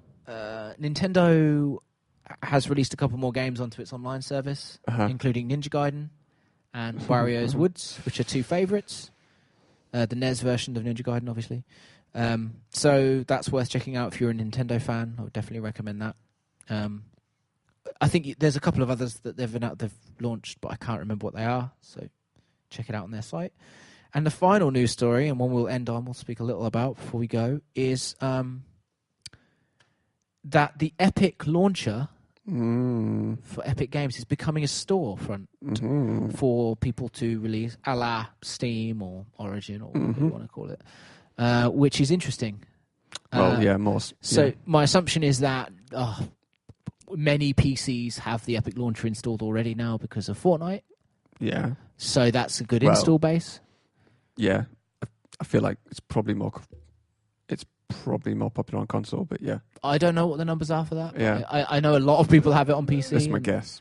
But yeah, so it's turning into a store, and I want to briefly see what you thought about that. Well, I think the main difference is that they're offering the 88 to 12% split between developers and developer profit. Yeah. Which Steam currently sits at pretty much 30%. So 30% goes to Steam. So that's a reasonably big chunk. Difference. It also potentially adds some competition to Steam. I mean, I don't know. Not that Steam needs it, because I don't. You know, it's not like Steam sales always been good, and it's nice to have one platform for all of your stuff rather than juggling a bunch of them. For me personally, It's interesting. I don't know whether I'm as excited as other people, but then I'm not releasing anything on Steam at the moment. It's interesting that Epic seems to be changing their business model to become more like Valve, because more like Valve were until recently, where they've said they're going to start developing games again. Because first of all, I don't know I can't remember the last game Epic made. Epic actually made themselves. Apart from Fortnite.